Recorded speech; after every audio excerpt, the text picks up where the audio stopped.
Thank you very much, everybody, for joining us this morning. Just as I continue to add people to the meeting, I'm going to pass it over to Nicole, and she's going to kick things off for us. Okay, good morning. Well, actually, good afternoon from Sydney, good evening from the US, good morning from Singapore and Hong Kong. I'm currently in Australia. Beautiful wet day today. We are, as you know, working from home. I have got my 1-year-old who could be crying a little bit next door. So please excuse me, but anything can happen. Anything can happen. And let's see what's going to happen today. All right, so the 3 lines of implied defense. On our journey today, we're going to be joined by Una Vandenberg, who I think needs no introduction, but I will try. So Una has spent the last, I think, nearly 20 years working in a variety of leadership, compliance, audit, risk roles, financial roles. Is that correct, Una? I'm going to say 18 years so that, you know, I sound younger. Oh, okay. The Botox is working really well. But no. Yeah. So Una's got, you know, this webinar was I guess it was dreamt up initially by Una having read Jonathan's article. So, you know, this is a joint brainchild, but certainly brought to life because of Una. So we're very much looking forward to her insights on this. Then we have Eric T. Young, who is, gosh, amongst many accolades, a professor now. Yes. Yeah, 40 years. Sure, 40 years regulatory and compliance experience, starting with the Fed, JP Morgan, General Electric, over their some of their industrial businesses, S&P Global Ratings. I was head of compliance, and 4 foreign banks operating in the US, most recently the French bank BNP Paribas. But writing a book and teaching. Fantastic. And teaching us. And learning from you. More importantly, teaching us. And then we have Jonatan Marks, who I will say sparked this all off, but helped spark all this off. And Mark is a leading attorney in New Jersey, I believe. Well, I'm not an attorney, but I play one in real life. There you go. That's the one. Same. I am a recovering 34-year, I wish I was 34 again. 34-year compliance, fraud, governance professional. Started my career at PricewaterhouseCoopers, and have been literally challenging some of the things that have come out in the past couple of years, and just trying to give back to the profession and make it a little bit better. So happy to be here today. Thanks for having me. I've just realized that between us, we have over 100 years experience in this. So, you know, if we don't get it right today, there's a serious problem. Yeah, and myself, Nicole, I've got over 20 years experience, initially as a lawyer, and then joining the heady world of compliance around 15 years ago now. So yeah, looking forward to hearing what everyone's got to say. This session is, we really want to hear and learn from the participants. So we have the chat room, but also feel free to speak up. Just raise your hand. We will be looking at what's happening within the room. All right, so about this session, where we're going to be looking at here, we're going to start with where we came from, just a brief history lesson. We all know this, but we're going to delve into it slightly. Where we are now, we're going to do an analysis, and then we're going to consider the impact going forward on within all industries on existing risk frameworks, and what does this now mean? All right, so who does this apply to? Look, I mean, we can start with the bottom part. Anybody, any type of organization bound by regulatory requirements. Eric, I know that you brought this to the table early on, that this just isn't just FIs. Do you want to elaborate a little bit for us? Sure. I mean, every company, whether large or small, mature or not mature, are bound by laws and regulations, regardless of what they do, what they produce, trade or sell. And that could be consulting services, supply chain, real estate, pharma. And even though they're very different industries, they're also, and the pandemic has shown, very interdependent. And there are also common laws and regulations that we all face, whether it be money laundering, terrorist financing, bribery and corruption, price fixing. Those are very common and global denominators. Yeah, great. Jonathan, you look like you raised your glasses there. You look like you had something to say. No, there's so much information that's being generated right now in the compliance field. It's sort of overwhelming, but when we say, who does this really apply to? I don't care whether you're a small not-for-profit organization or, a $60 billion publicly traded concern that has global operations. I think, a lot of the elements that we're talking about today and some of the ways that we're, how we're dealing with risk and risk management, generally do apply. And so there's some, obviously there's different levels of maturity for every single organization. But, I think most of the things that we're talking about today apply to, literally almost anybody out there. Yeah, and I think it's just a second there to what Jonathan is saying as well, on maturity, and we'll talk about that in much more detail today. I think maturity of risk frameworks is crucial to the discussion that what we're having today around what has been done with the revised model and the removal of certain functions. Yeah, good. Okay, well, let's go into it. So what are we looking at? Where are we going? So we're starting with 2017 and coming up to 2020. And you're all going to be familiar with the 2017 model, but we are going to talk about it in a little bit of detail. And then we're going to look at what the new model really looks like, and then compare it to another model. Watch this space. Right. So why we have these 3 lines of implied defense. Now, this terminology, this was created by you, Jonathan, wasn't it? Implied defense. Indeed.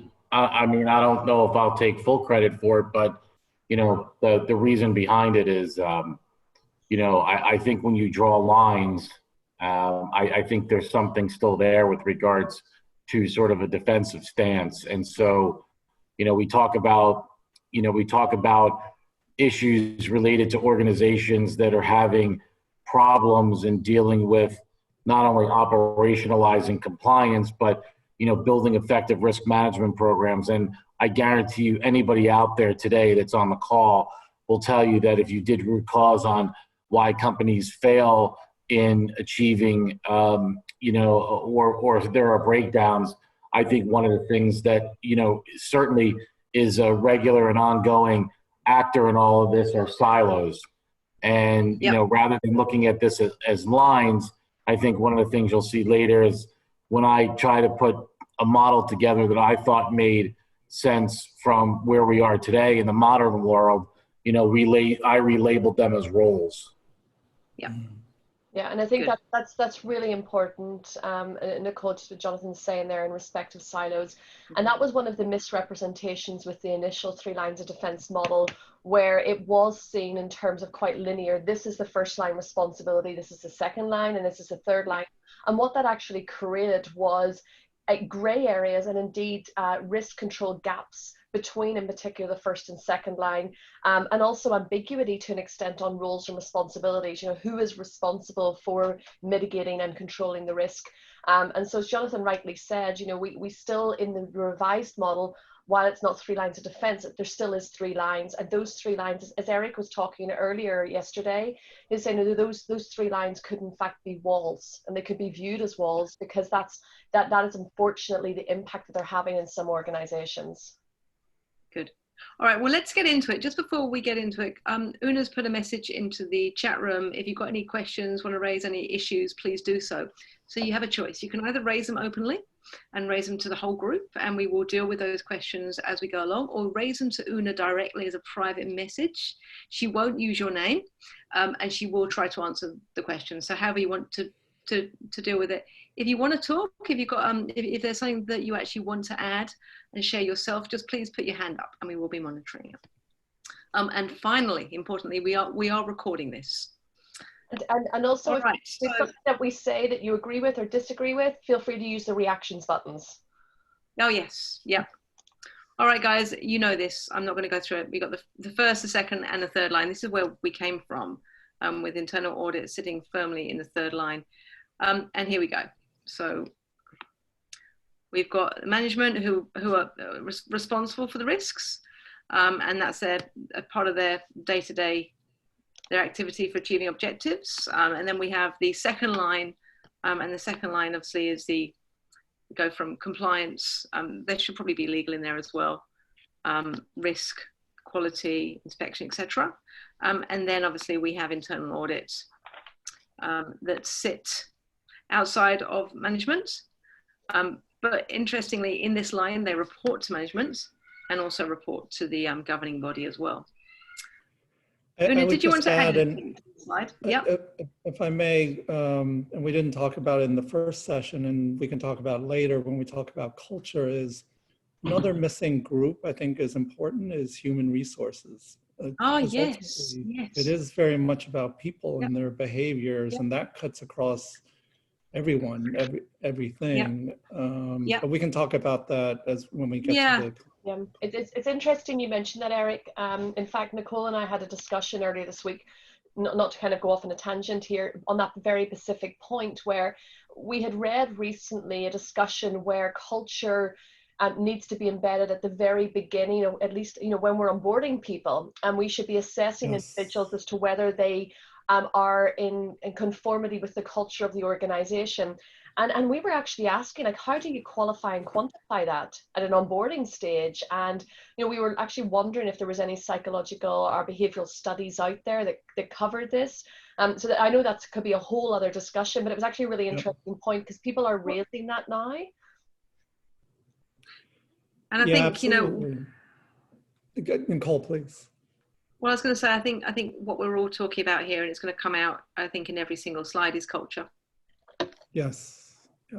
Who's responsible? Where's that sitting? Yeah. So let's move on. All right. So we have our critics here. Now we're going to add to this. But the view was it was oversimplified, it was outdated, unnecessary duplication, unclear, but we think that there's a lot more criticism for the 2013 model.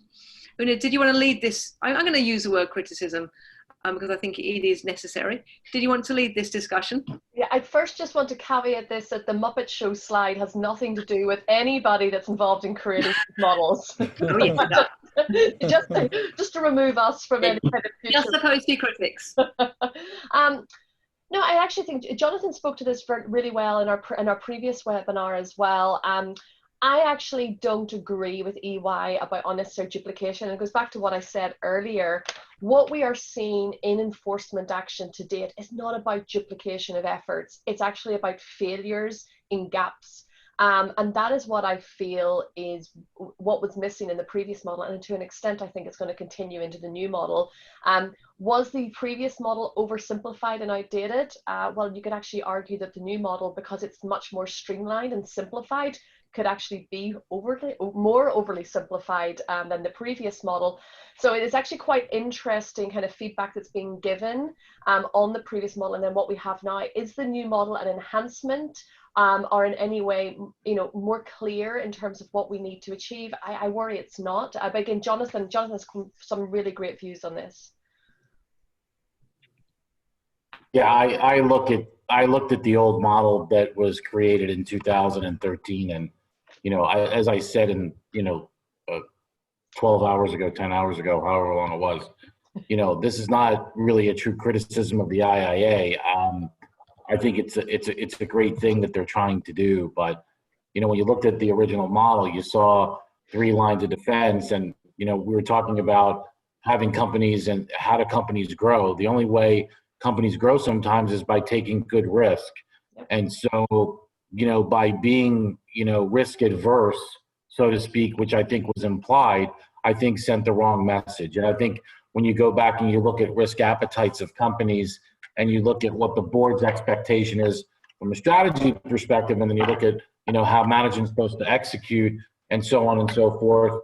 And, as they're driving that strategy, if you're not taking good risks, I think you're really missing the boat.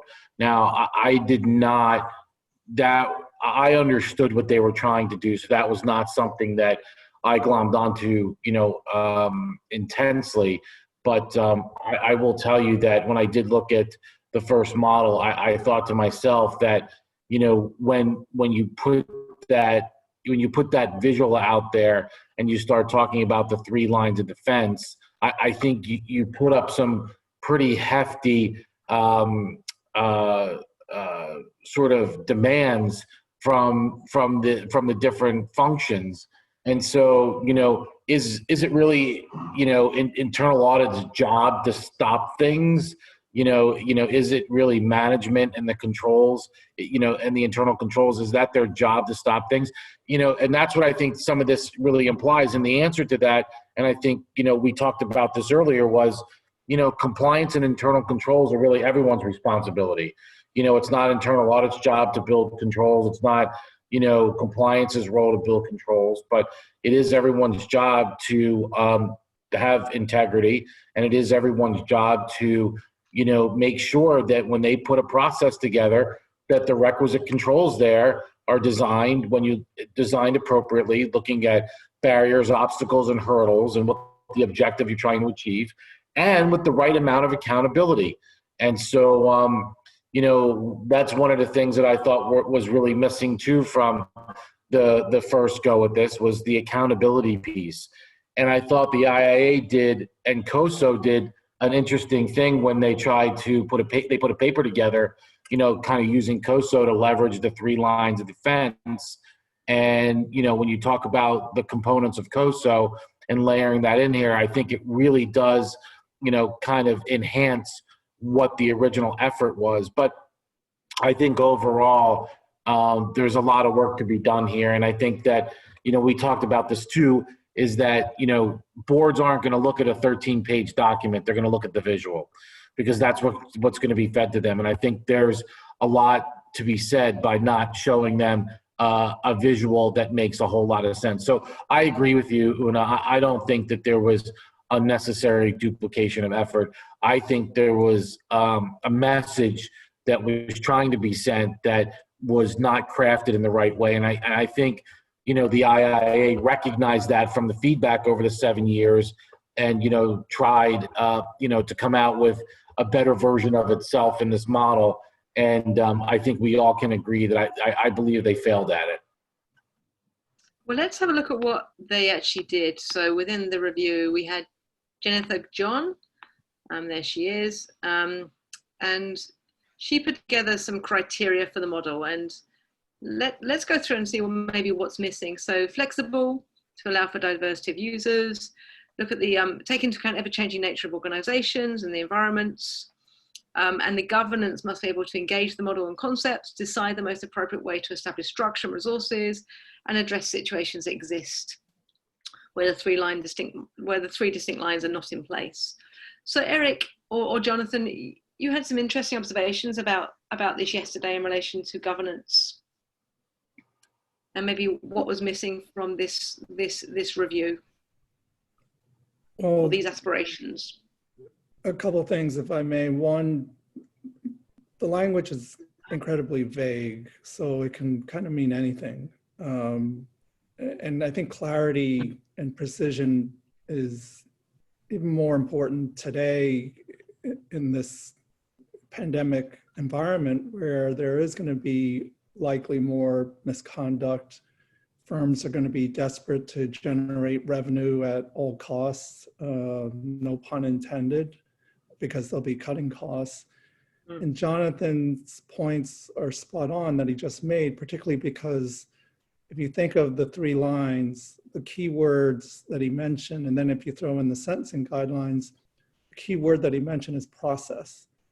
And process is about who does what and who's accountable for what, particularly when things go wrong. And when you don't know your risk appetite, that means you're not conducting an effective risk assessment. And in order to know your risks, you're working backwards, you got to know your laws and regs. Ultimately, that means, do you know what your inherent risks are?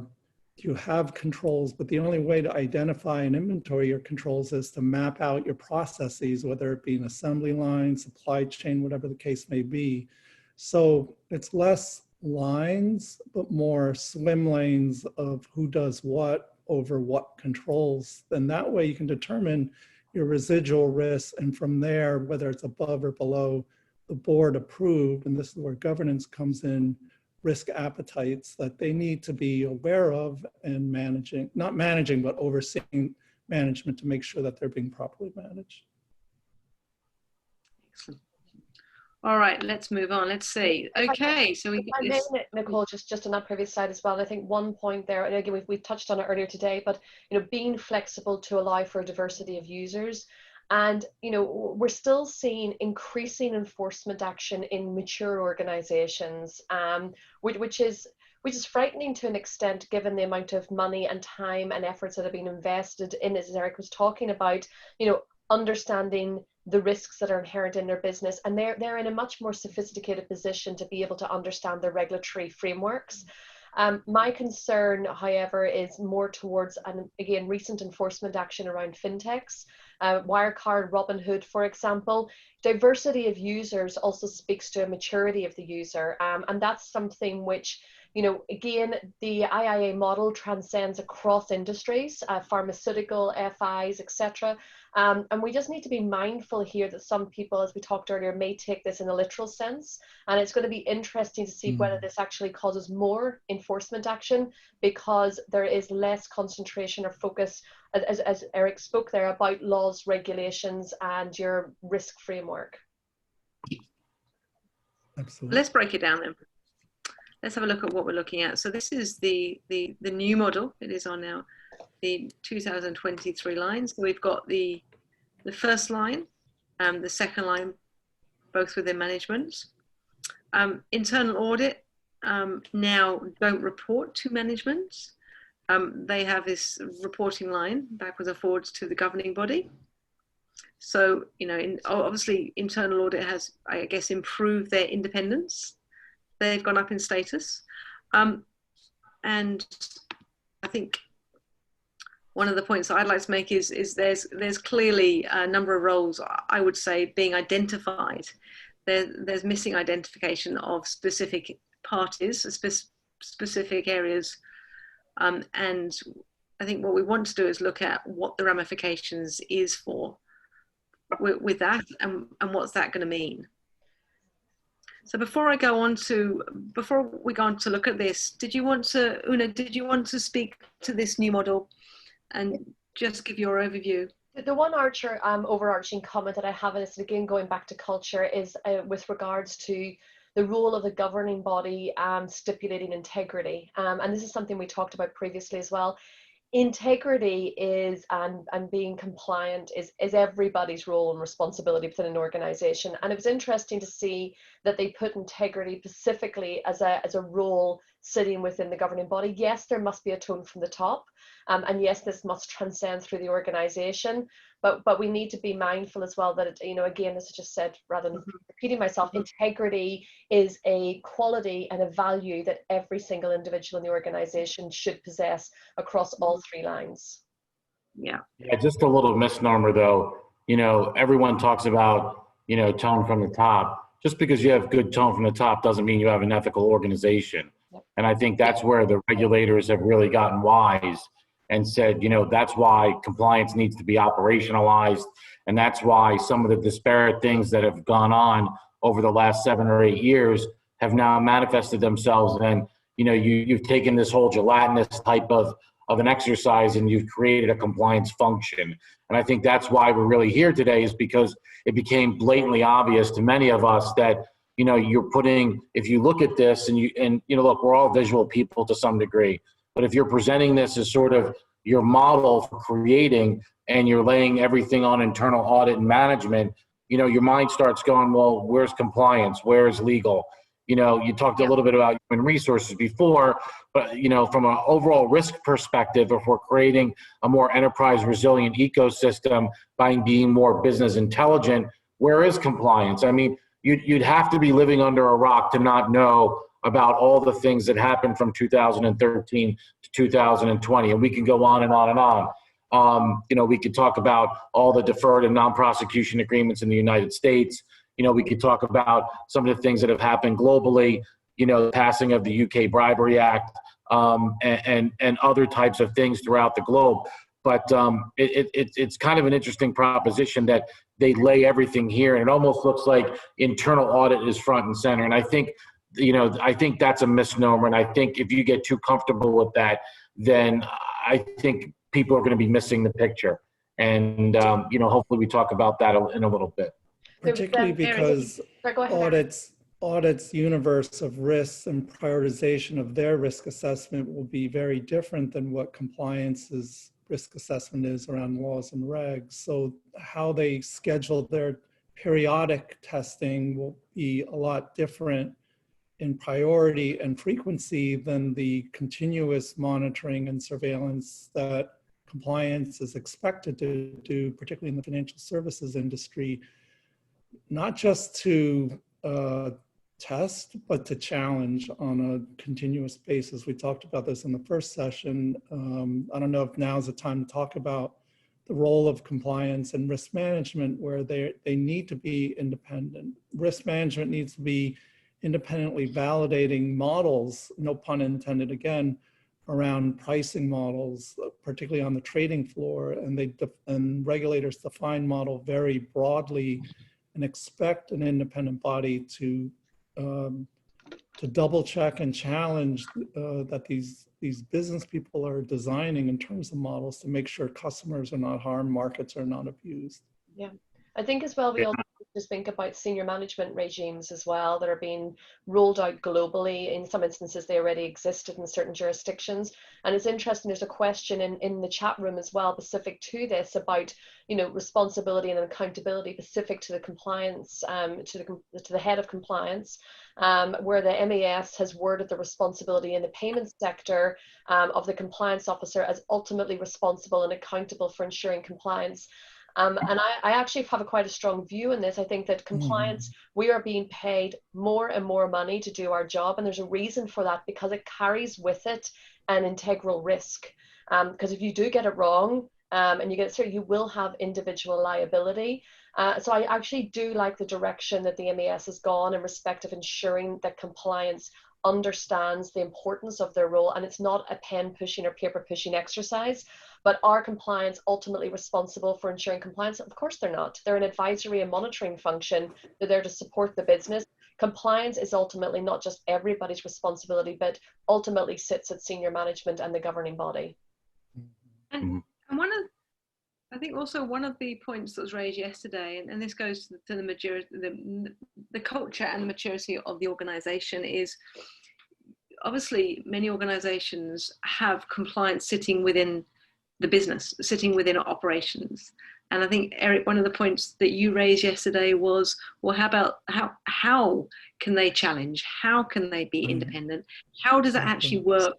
Even if we don't have the word compliance within this model, how does compliance truly work on the front line? Although, I've seen it done very successfully, but I know that we've also, all seen it done very badly. Did you want to expand upon that? Sure. So, and I think we all agree the businesses are the ones responsible for managing risk, and they should have, and I've been at firms where they have conduct officers paid by the business to be on the floor, to monitor behavior, chats, that type of thing. But they still need to be challenged, because otherwise, if you've heard the expression, the fox in the chicken coop, no one's really challenging them as to whether what they're doing is appropriate or within the guardrails, so to speak. And as I mentioned before, the regulators, particularly in the financial services industry, expect, one, independence of the second line, and second, more importantly, a more direct dialogue with the board of directors to educate the board, inform them, given their duty of care and duty of loyalty to broader than shareholders, but broader stakeholders as well, the community, society. We actually did speak yesterday in the webinar we did with EMEA and the Americas on the changing role of the CCO, the Chief Compliance Officer, and how the the requirements for individuals in those roles has changed. And Jonathan was speaking to how previously, and this is the truth, that we previously saw a lot of lawyers and accountants going into compliance, and that's really where this kind of compliance started to come around. And they said, okay, it's a legal responsibility, it's we can bring the accountants in, but CCOs now are more becoming, they need to be publicly facing. They need to be the right hand person of senior management, and they need to be sitting on the board advising. They also need as well to talk about culture and mindsets. So you're actually looking much more for a public persona in this role who's supported by technical people with the right skill sets. Mm-hmm. I think you also need someone that has some intestinal fortitude, that can, they can call out those challenges. Just one thought for everyone who's on the call or, going to listen in later. One of the best ways I think to challenge is with information.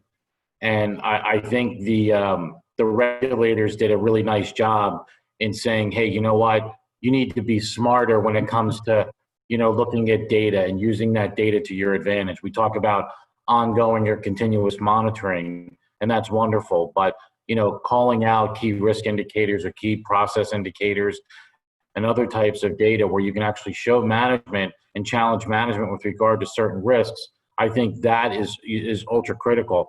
So we talk about being more business intelligent, and in order to become more resilient, I think, again, there's a continuum there, but I think the onus and the gauntlet's been thrown down and said, hey, compliance, this is one of the things that you should be doing. You should be looking at the data that you do have and analyzing that data and using that as a lever in order to, to move the needle on some of these things in your organization. That in combination with, lessons learned and feedback from, other parties, I think is ultra critical in building this, a great, or a good compliance program with the 11 hallmarks of compliance, but also building a culture of compliance, which is, sort of the goal here at the end of the day.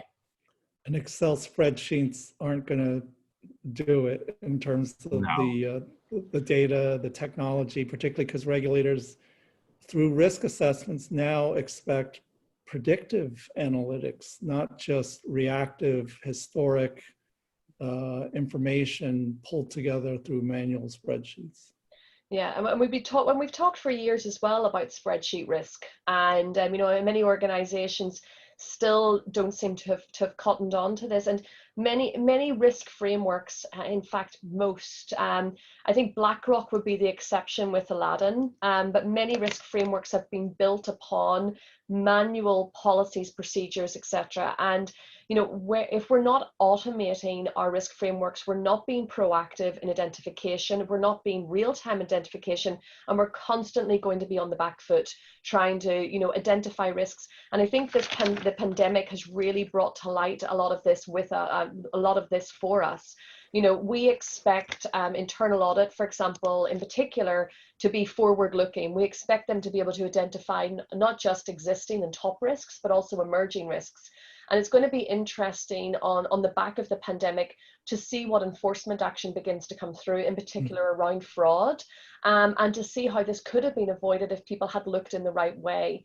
So that I think that's also a whole other discussion, a whole other webinar in itself. But I personally feel that the automation and the role of IT in the risk management framework is also blatantly missing from the model. Yes, absolutely. Yeah, and talking about, we talked about this sort of in our pre-call, financial institutions, because of their very nature, are very, they're burdened from a regulatory perspective, right? So if you look at the forerunner to Sarbanes-Oxley, you had Fiducia 112. If you start looking at some of the things and expectations that have been laid at the foot of financial institutions, we talk about transaction screening and transaction monitoring. Well, guess what? This is now manifesting itself into all the other businesses as well, because at the end of the day, that's really what we're doing, is we really need to start almost on a real-time basis looking at these transactions and making sure that they comply, with laws and regulations and the expectations of the organization. I think that solves a whole bunch of things. I don't think it's easy. And I think we've learned from, sort of the trials and tribulations that, the financial institutions have gone through with regards to transaction screening, that, there are models that have been built. Those models have been tuned. They have been validated. And it's one of those things, it's not a set it and forget it type of thing. It's one of those things where you build it and you have to constantly keep looking at it and tweaking it and modifying it. And so, when we keep talking about this at the end, I think that's one of the things that I'm not sure whether that's going to happen today. I know some organizations are doing that, but I think in the future, that's sort of the expectation that's been laid. And I think we'll get there at some point. Yeah, I think sorry, go ahead, Eric. And guess what? When you have surveillance tools, the tools are only as good as the people that are dispositioning the alerts and investigating the cases. So Sure. It still takes people to ultimately decide, is there a suspicious transaction or not? So tools will make things more efficient, but you still need people to have the alerts more efficient, but also make the decisions. These are human decisions. Yeah, no, you're right, Eric. And one of the things that I talk about is the marination effect. You cull out all this data, and hidden within that data are these red flags or these anomalies. And if you are not analyzing those on a more regular or real-time basis, then you are probably better off doing nothing. Because if a regulator or any regulatory body came in and looked at that and said, well, you had it was right in front of your nose and you just missed it, that would be a huge black eye. And so, kind of be careful what you wish for, because, if you don't, like to your point, if you don't have a plan and program in place to look at this data and analyze this data more on a real-time basis, then it could come back to bite you. Yeah, and there's also the big problem around the effectiveness of the existing threshold and scenario-based systems that we're using. And I saw a statistic the other day published that 90% of the alerts coming out of the systems are false positives. False positives, yeah. And is this a calibration issue? No, it's not a calibration issue. They're just not fit for purpose in terms of actually identifying the risks. When we program the system, we're programming it to identify known risks. And again, threshold-based, scenario-based, what it is not identifying emerging and new typologies and new trends, and then to recalibrate the system, it's not an overnight. I remember reading a statistics one day about one organization has put aside, we're talking millions of pounds a year, just for calibration exercises in their system, and yet this system is constantly reactive.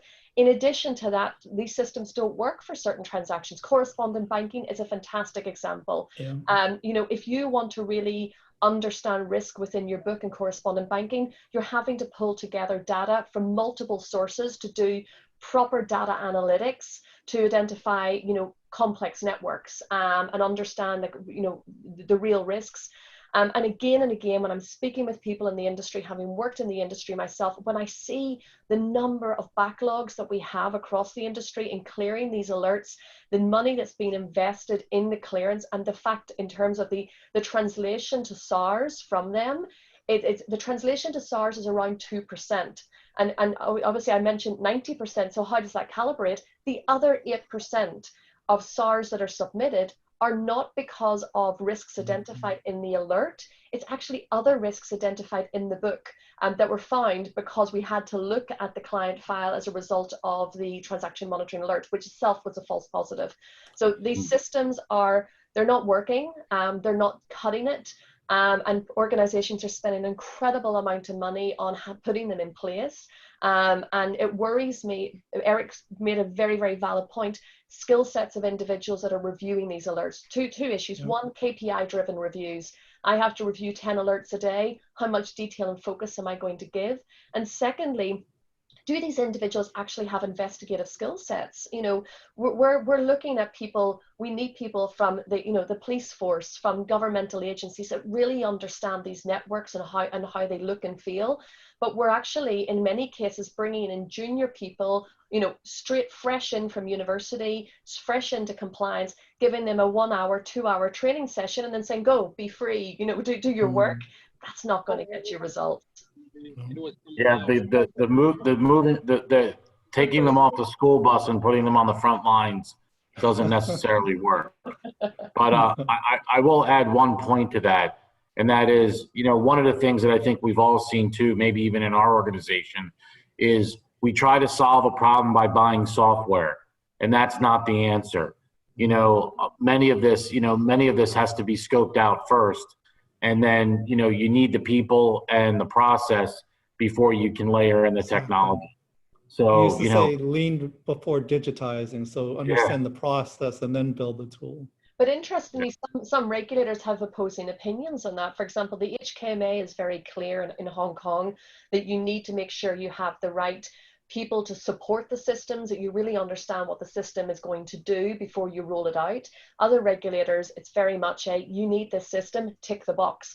And I have seen in some global organizations where they've taken that approach and it's been a big bang implementation, and it has been horrendous. It's like verbal diarrhea. It's just the machine is pumping out multiple false positives, and then you're playing catch up on it to try and close them out. And then some regulators as well have varying opinions on the approach to clearing alert. If you can identify that the scenario, the threshold was wrongly calibrated, can you do a mass closure? Some regulators will say yes. Other regulators in the region will say no. If there was alerts, you need to take each one of them individually to make sure there's nothing else in your book, because they understand the issues within these systems themselves. So it opens you up to a whole other array of issues. Now, I'm just conscious we've got some really, really important points to go through, particularly another model. It's 12:43 now, so we have around quarter of an hour left. I know, Una, that you've got. Oh no, it's okay. I'm good. We're all good. Okay, good. All right. So some government departments didn't like the 3-line visual, and they were more interested. They wanted a more continuous circle. I don't know, Jonathan, whether this depicts exactly what they wanted, but we're just looking at, continuous involvement. So continuous cooperation. So it's not by lines. I understand what they were trying to do, and it's again, when you have different functions within an organization, working in a harmonious fashion. I think that's really what this is really driving at. It's that there's these concentric circles, so to speak. And the way the arrows are pushing from a key perspective, it looks like there's constant interaction, communication, collaboration, things that we would all expect. So I get that. But, I do think that this is, again, it's one of those, it's just too simple. And there's a lot of things that are missing here. And I think it could send the wrong message. And so while, one would think that, hey, let's keep it simple, stupid. I think this is one of those things where if you don't have all of the key elements in there, people are going to make and they're going to leap to conclusions that really they shouldn't have. And so that's why I think it's important to kind of lay out a visual, that someone can say, well, that makes sense. This makes sense. Okay, I see all the pieces here. And, at the end of the day, I understand what it is that I need to do in order to build, something for our organization. So on that then, Jonathan, you did put together this visual, which is, I won't call it complicated, but it's not simple. This ecosystem that you've created here. Yeah, I had some feedback from some really, I'll call them pretty smart people. So Eric being one of them, I shared this with him while I was kind of noodling through it.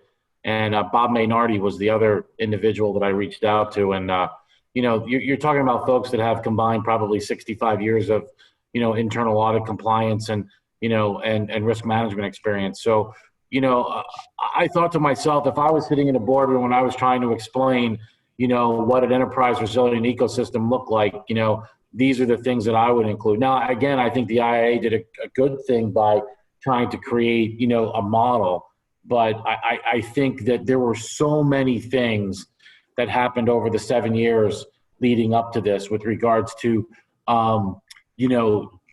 guidances that were put out by the DOJ and OFAC and the like, and talking about risk and risk management and talking about compliance and the role of compliance, and how the, sort of this, the internal audit, compliance, and legal needed to work in a harmonious fashion with management in order to ensure that risks were being addressed, properly, and that they were properly operationalized within an organization. And so, that's why I put pen to paper and came up to this. It's not perfect, but I think it sends a pretty strong message.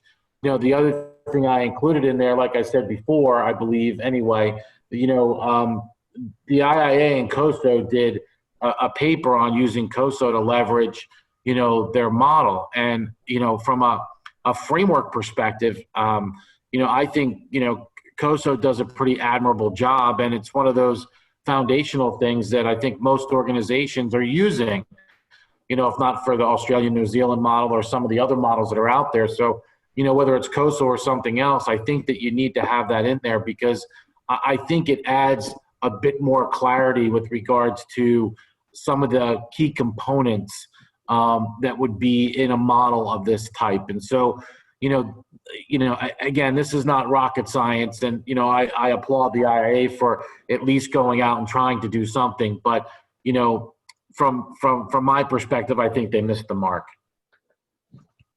Yeah, I agree. One, because COSO is a foundational set of guidelines, and what the IIA paper seems to focus mostly on is just one of them, which is around operational efficiency, or at least that's where their emphasis is. And you can't forget the other pillars of COSO, Basel, and other governmental frameworks around accurate books and records, authorized transactions, and compliance with laws and regs. Those don't go away. And with the other slide about what's missing is the most liable personally and accountable folks are the board of directors and the chief compliance officer for violations that are not so egregious that the CEO does go to jail or management gets fired, because absent such an egregious act, it's management that's least accountable and audit that's least accountable. So if you're going to take out risk and compliance who are personally liable, then the chief auditor and other players, including management, should then be personally liable as well. So a lot of missing pieces. I think Jonathan's model is more on the mark. It is on the mark. For one, it's more clear. And second, it identifies more appropriate players. Yeah. One of the good questions that came out of yesterday's webinar was whether compliance and legal should be independent from one another. And I think, Jonathan, you had quite strong views on this one. Yeah, I mean, general counsel's job is, at the end of the day, is to be, defend the company, defend the organization at all costs. And so, there's immediate conflict when you're dealing with compliance issues and trying to defend the company. So, I've written about this, others have written about it. It's sort of one of those things where it's one of those iffy subjects, depending, some organizations are just not big enough to have diverse roles. They're just not. And so the general counsel wears two different hats, as I think, Una, you said, not too long ago. But I think I think from an expectation perspective, you really want to have those two separated for a variety of reasons. And, one, again, I think just by the nature of what the role is of general counsel, immediately it creates a conflict within the organization when it comes to dealing with other issues. And here's a good example, and it also answers an earlier question around challenge. Whistleblowers are emphasized by regulators and others for a reason, and that's to challenge the status quo, challenge integrity issues, and someone has to do it, and most importantly, someone has to report it, which is compliance, and oftentimes that might conflict with privilege. So to Jonathan's great point around being an advocate for and guardian for the company, that may cause conflict with the need to escalate issues straight to the board and management. And so that separation is so critical, and whistleblowers are so critical. And look, I think there's another issue as well, and that's just plain capacity. You know, I've seen the issues with capacity before. It's so much. However big your team is, it's so much work, and that's where the conflict can also come in. And the one thing I will say I really like about this model is that you've actually emphasized the enforcement of the code of conduct, and obviously the code of conduct picks up all those important values, which pick up all the HR points that you spoke about, Eric. So really, and I've seen this done really, really well, where compliance, so the code of conduct is kind of owned by HR, but compliance actually implement it and all those important points out of them, which means that they're working together side by side, hand in hand, and it all goes together with those really, really important areas of behavior, which is what we really, really want to be. Yes. We want to be stimulating within our organization, within this ecosystem. So I think it's, you know, it's beautifully centric, right in the middle where compliance, which I love. Great. All right. So there's a question in the chat room saying, are bank FIs required to have a 3 lines defense? You know, in some instances, you know, from one instance, the individual saw the first and second line being combined. And would that be considered a failure in the model?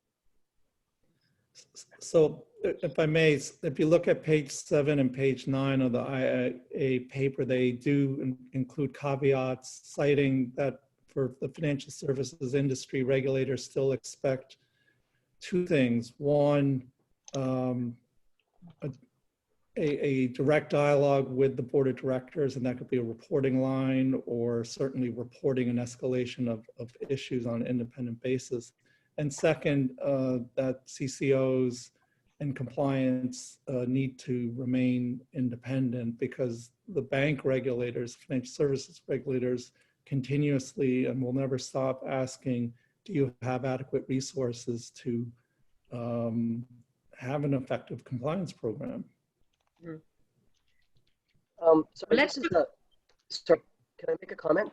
Yeah. It's Kevin. You know, I think, you know, this has been a big stigma for the entire industry for quite a long time. I worked at some bigger companies that have done 3rd line of defense, and it got very bureaucratic. It got very red tape. And then the senior managers started to insulate themselves by having things like oversight and control functions that were in the middle between the risk and between this. So I think this overall is a very big issue, where a lot of it's got to do with the fact that the people don't have the right skill sets in place to do the jobs.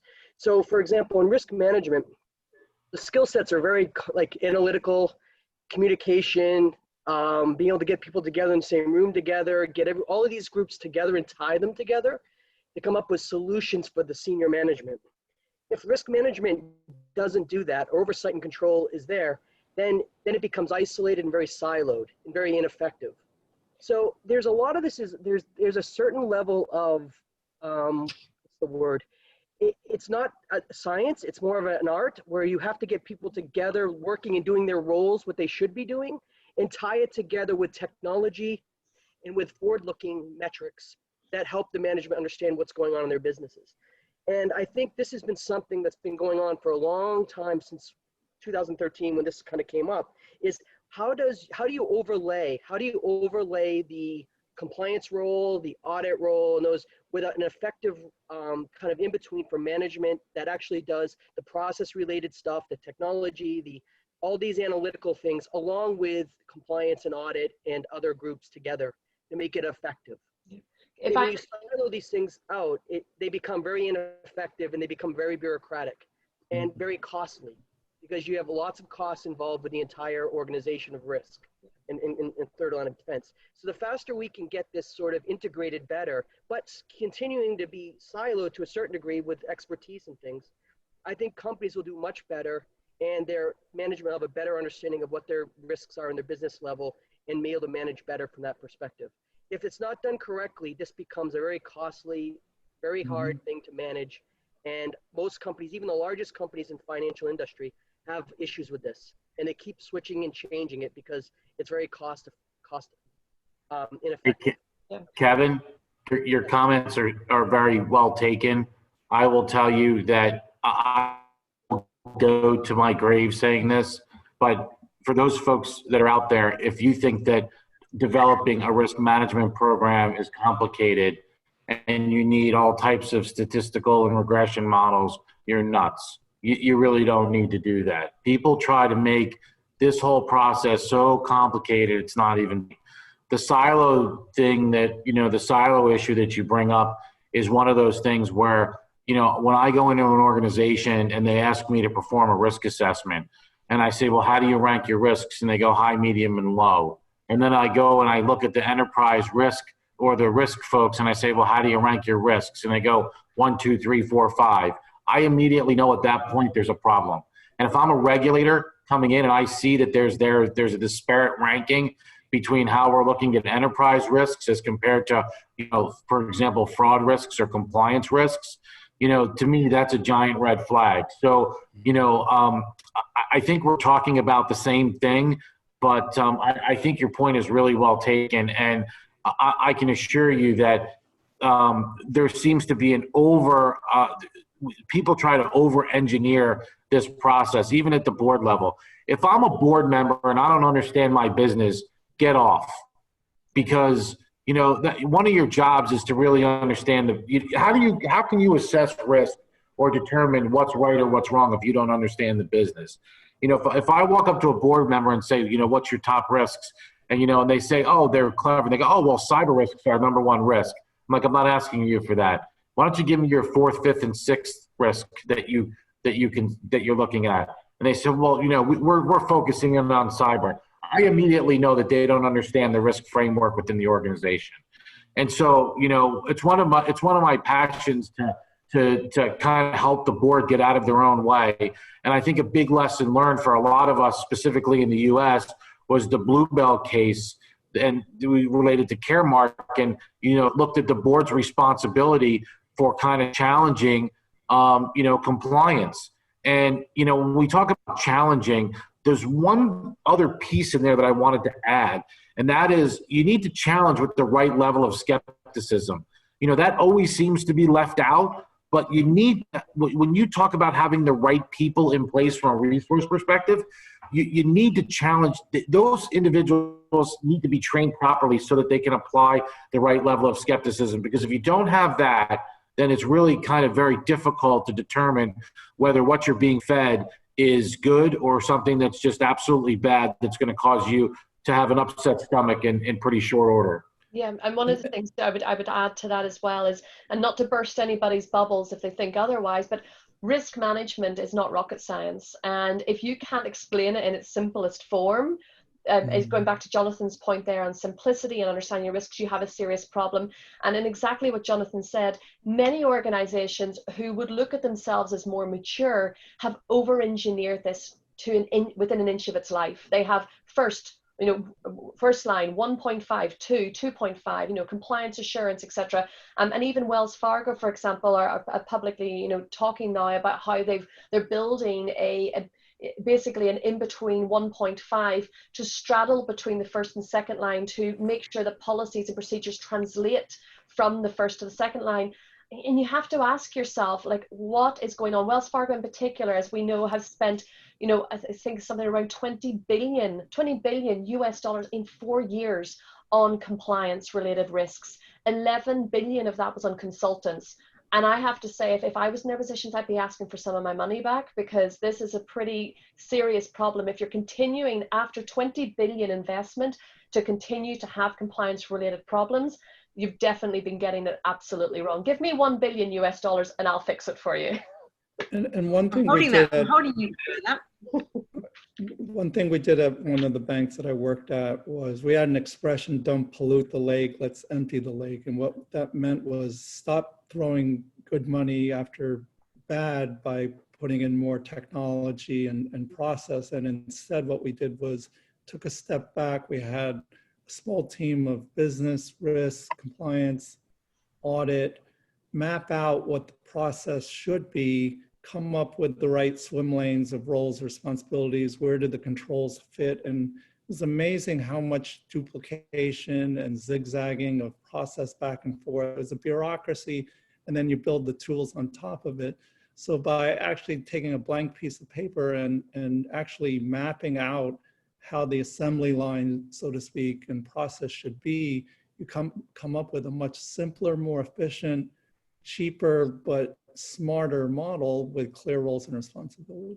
And Eric, question, that's an important point, because whenever people are implementing new controls, instead, and some individuals, because of the siloed nature of work, they don't holistically understand the risk model or indeed the front to end process. So whenever there is a new risk event, or there's a new regulation or a new enforcement action, what do? Well, they just go back to their controls and say, right, where was my gap in my controls? And then they plaster over it. And what happens is then you end up with a process which has, you know, multiple sub layers to it. And if you went back to basics and reviewed it from that standpoint every time, you would have a much more comprehensive and collaborative and efficient and effective risk control framework. The problem, however, is people are only going to fix problems which are sitting in their area of KPIs.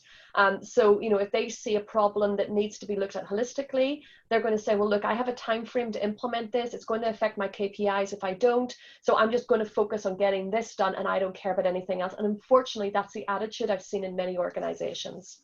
Yeah, I just want to add one thing, Una, and that is, you know, Warren Buffett, there's a quote that Warren Buffett has, and I'm probably going to butcher it a little bit, but he says, when the tide rolls out, you see who's swimming naked.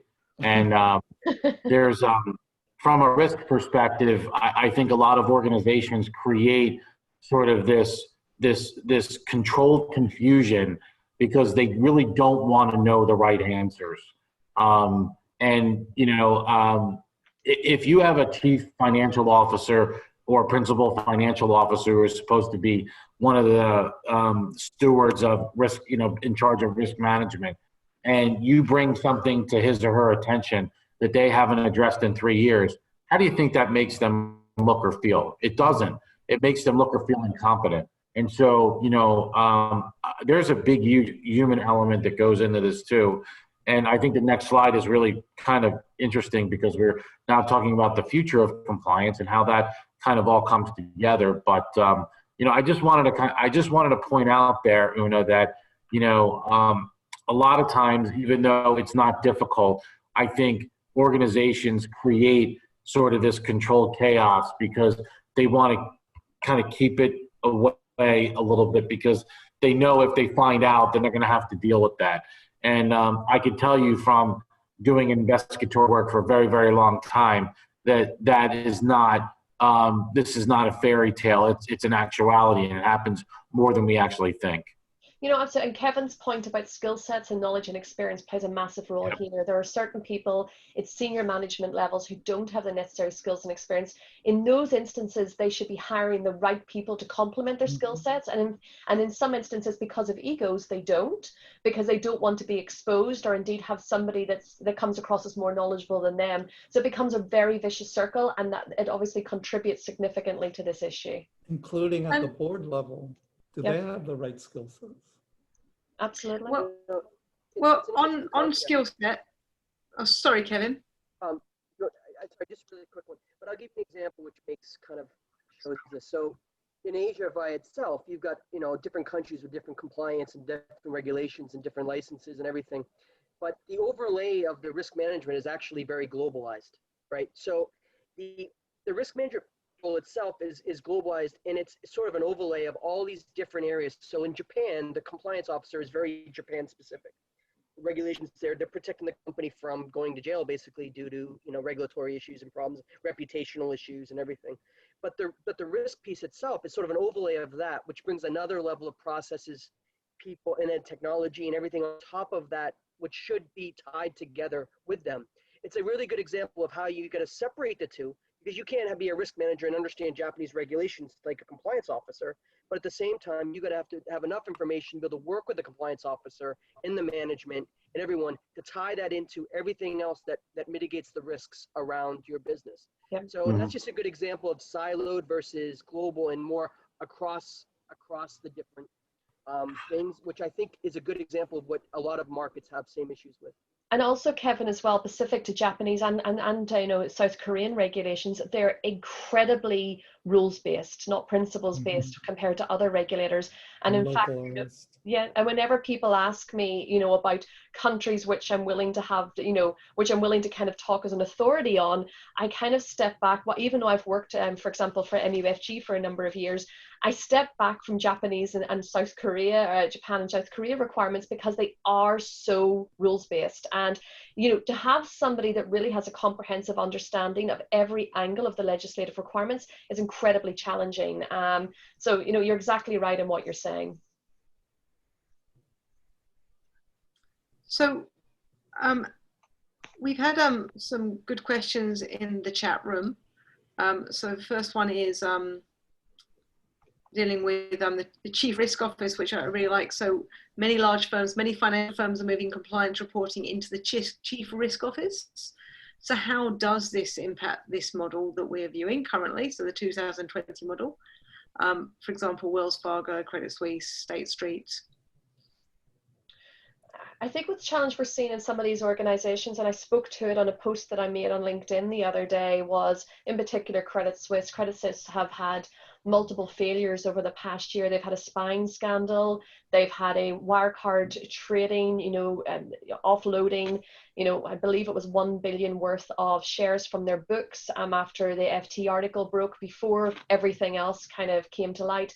And then most recently, they had a trader who they had to fire during COVID, who'd actually falsified some client documentations to, I believe it was a loss of around 100 million, or if I'm not mistaken, 10 or 100 million. And so what Credit Suisse came out and said was, don't worry, everybody, we've changed our global structure and we've got a new person in charge. And, this is one thing that I think organizations are getting wrong. Changing culture and changing, how your risk framework is working is not about changing senior management. There's a lot more work to be done. And that's what organizations keep doing. They keep changing the structure of the reporting lines, of who's responsible, who's in charge. And that's what they're getting wrong. You've got an embedded problem with culture, and you need to fix your culture. And it's not going to be fixed by changing the title or the individual that's in the oversight role. And I know Jonathan and Eric, you've got opinions on this one as well. Well, one, in all my years, I've reported to all the above, meaning I've reported general counsels, I've reported chief risk officers, and I've reported to chief executive officers. And a couple views. One, why not be a peer of the chief risk officer and general counsel? Why are we always Cinderella to be thrown under the bus or not make our own decisions?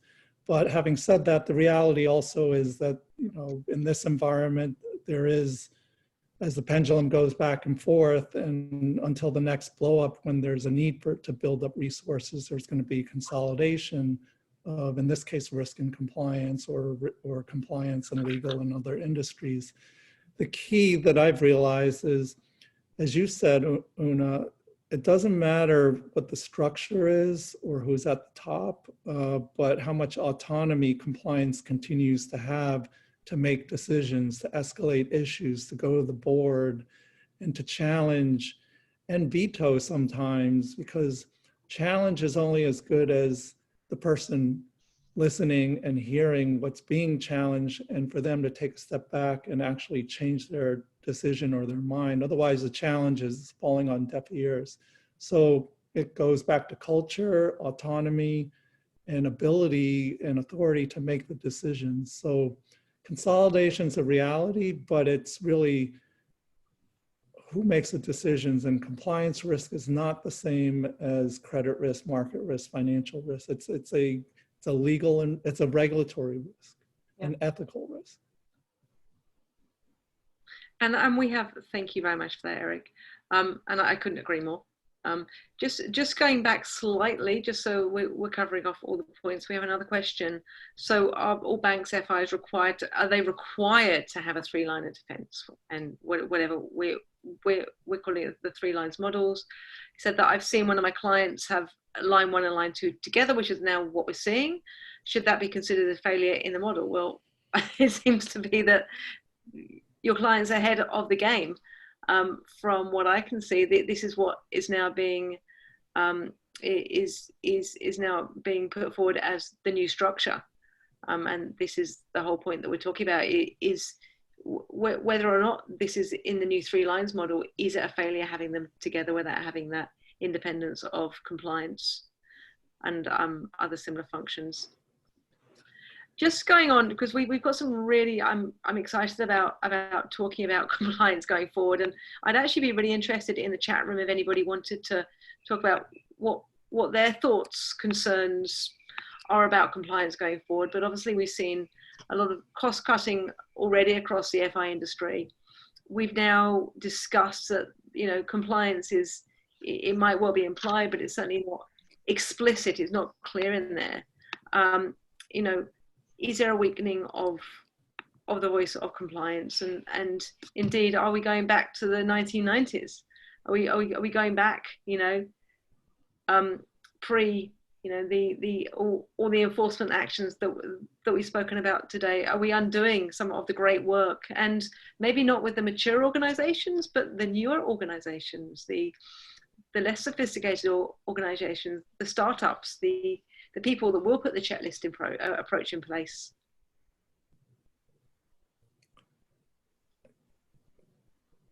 I have my views, but I'll defer to the others first. I think compliance is where internal audit was after the enactment of Sarbanes-Oxley in 2002. You know,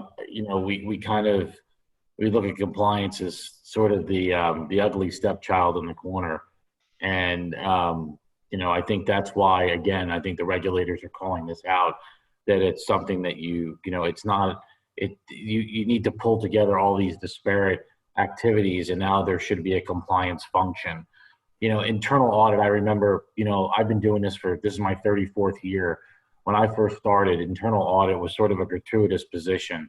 You know, kind of showed up at a board meeting every now and again, and really wasn't looked at with any real sense of seriousness. You know, you had the Foreign Corrupt Practices Act, which was passed in 1977, which, you know, interesting, talks about internal controls. And then you had Sarbanes-Oxley. Before Sarbanes, you had Fiducia 112. You know, I'm not a conspiracy theorist, but I think the regulators were laying this out all the way. They were dropping breadcrumbs all the way across the board. I think what's happening now is you've seen the regulators starting to go after these organizations because they believe that there's enough out there, including the U.S. federal sentencing guidelines and the like, to ensure that you know, they don't want this recidivistic behavior, and some of it has been reduced, but I still think compliance has a long way to go to have what I'll call a true seat at the table. I think it took the chief audit executives a long time to get that true seat at the table. I think compliance is on its way there, but I think they're still kind of blurred and diluted sometimes when, you know, you have general counsel that wears 2 hats. We talked about that a little bit, but I also think it's one of those things that, you know, when you look at risk and you look at governance and you talk about, you know, governance, risk, and compliance, which is a waterfall concept. You know, it's good governance drives good risk management, and good risk management drives the compliance program.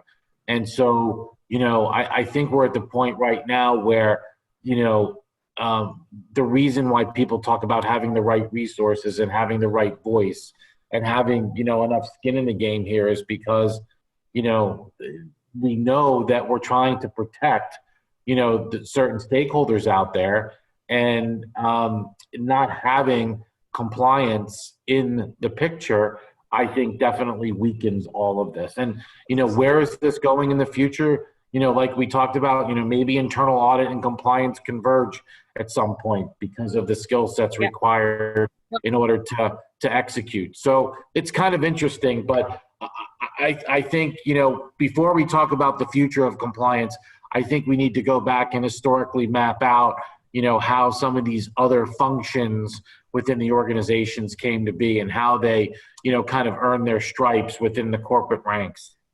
Okay, so a couple of things. Jonathan, I'm going to ask you to write an article on that because that was just brilliant. Thank you. That was amazing insights. I am fully aware that we have got so much that we want to be saying about this topic. Everybody has, and I am so grateful for the participation today. We're about 15 minutes over. I would just like Eric, if it's okay, Eric, just to wrap this up because I think that you had a couple of things you wanted to say, and then I'd like to thank everybody, and we will let everybody get on with their day and you for your night. So Over to you, Eric. One, thank you as well for inviting us to participate in this. It's a very timely and critical topic. There is a future of compliance. I'm not saying that just because I've been a compliance officer, but if you read not just the IIA paper, but reread the corporate sentencing guidelines, the guidance that have come out, the FCPA, they've published these with granularity for a reason, and they are prescriptive, and I call it the open book test. If you don't know these expectations in the form of questions in terms of documentary answers, then not having an effective compliance program with compliance officers and right skills and culture and the board, it's bound to utterly fail, using the words of the Caremark and Bluebell cases. Take a look at those cases as well, whether you're in Asia, Europe, Latin America, or elsewhere. It's fundamental information around the role of the board, the expectations to monitor compliance. And that's why the 3 lines, to answer the other question, the bank regulators do expect 3 lines. They're going to enforce 3 lines, and COVID will almost guaranteed will result in more enforcement actions. And there's going to be a call for more compliance, not less. Good. That is music to our ears in lots of ways. It's a shame that it has to end up that way. Yeah, we want to be working with the business, not just there to, hold to take the ball when we need to run with it. Una, I think after this session, we're going to be sending people around the recording, and we're also going to be sending people around certificates for their CPD points if they wanted to collect those. Yeah, that's correct. So we're going to be taking the sound bites from yesterday and today and kind of inserting them into this, overlaying them into the slides. So we'll share the slides with you, and you will get to see a certificate for your CPD hour. So this is worth 1 CPD point. And again, we're open for questions. We'll also follow this up with an article. Again, I can't say it'll be as good as Jonathan's, which I've shared yesterday as well on our LinkedIn page, which was a phenomenal article. And again, there was another article as well in Regulation Asia this morning with regards to the 3 lines model too, in respect of culture and credibility, etc. So again, this is such a great topic. I think it's going to become more and more interesting as we see enforcement action over the coming months and year. And it's going to be interesting to see how this evolves as well, especially as I mentioned, with some of the fintech enforcement action, how this will be viewed and taken forward. Fantastic. Well, I just want to thank everybody. It's been such an interesting discussion. As I said, we could go on all afternoon. We're not going to. We will be following up. This is not the end of the discussion by us, by any stretch of the imagination, or by what we're going to be seeing out there. So we look forward to continuing the discussion, everybody. Brilliant. Thank you very much. Have a lovely weekend. And that's a wrap. Thank you. Take care.